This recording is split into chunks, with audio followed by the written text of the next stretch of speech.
I want to bring into our conversation someone familiar to all of you by now, New York Times investigative reporter Suzanne Craig. She just walked out of the courthouse. I can't see her notebook in this shot, but I'm sure it is full.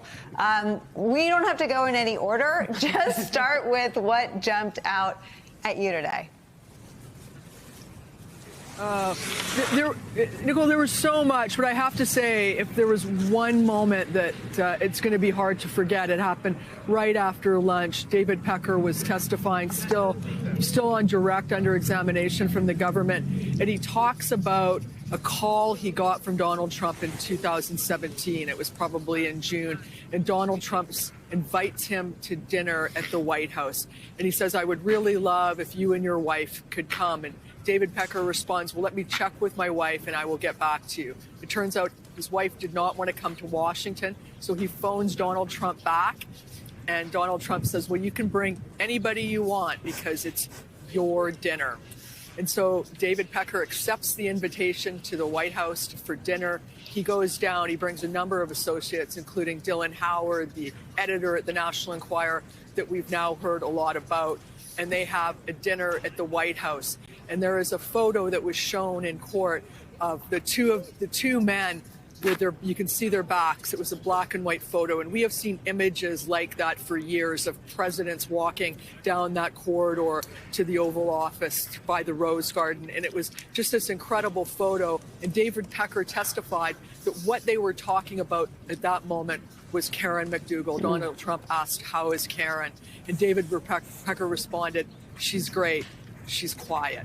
And it sent a chill through me just to imagine that was the conversation going on as they were having this dinner at the White House. It's basically a thank you dinner for David Pecker for all he had done for Donald Trump and the Trump campaign.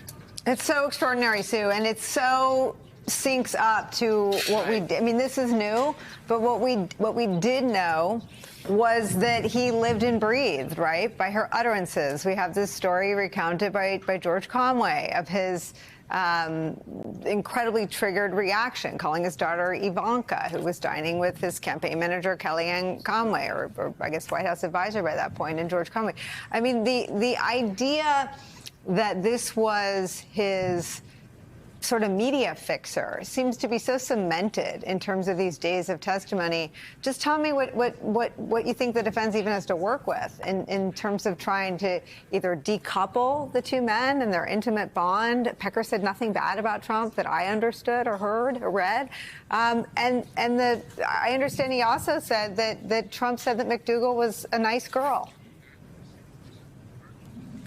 He was, and they called her, "How's our girl doing?" or that she's a nice girl. "How's Karen?" They talked about her frequently. And David Pecker, towards the end of the afternoon, went under cross-examination. But before he did, he talked about Donald Trump and was asked, how does he feel about him today? And he said that he still considers him to be a mentor and a friend. And he told a story about how after the terrorist attacks at 9/11, some anthrax was sent to the National Enquirer's offices in Boca Raton, Florida, and the offices had to be completely cleaned out. It was financially, I think, pretty a setback for David Pecker, because once you have anthrax contamination, everything's has to be ripped out. The first call he got was from Donald Trump offering his support, and Donald Trump actually went and hooked him up with Sandy Weil, who went on to become the head of Citigroup at the time, was the head of Travelers Insurance, and at the time was handling the insurance policy for the National Enquirer. And he just said what a friend Donald Trump was. And he said he knows through friends who go to Mar-a-Lago that Donald Trump asks about him. And that's passed on to David Pecker. David Pecker doesn't reciprocate because of what's going on, but genuinely considered himself a friend. And that was the note that the defense had to pick up on, that Donald Trump's lawyers picked up on when they started questioning. It was sort of almost a warm moment between the two men. And what Donald Trump's lawyers have been zeroing in on this afternoon, it's now finished, was that what David Pecker was doing was he didn't necessarily know the word catch and kill, but he was using checkbook journalism for years. to buy and keep stories off the market, or just to keep stories off the market about people who were his friends. We heard about Arnold Schwarzenegger, how he had an agreement with him. He also apparently had an agreement with Ronald Perelman, the head of McAndrews and Forbes in New York. He's a very well-known businessman, that he would keep stories out of the tabloids for him. There was a number of celebrities that were discussed, and they're making it out to be that this was sort of, you know, an ordinary business for David Pecker, that he would do these sort of things. Nothing to look at. There was no discussion of election interference, obviously, in that questioning. And then the other thing that they did before I left the courtroom was that they were picking at his memory, at David Pecker's memory. They were questioning him, and it was odd. It went on far too long. But initially, when he was questioned about that August 2015 meeting where this plan was hatched, where David Pecker would be the eyes and ears of the campaign, he had remembered that it was in the first week of August, not the third week.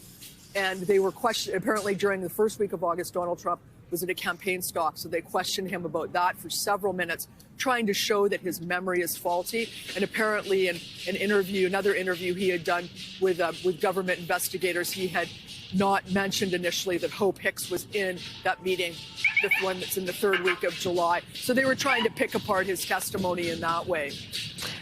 Molly,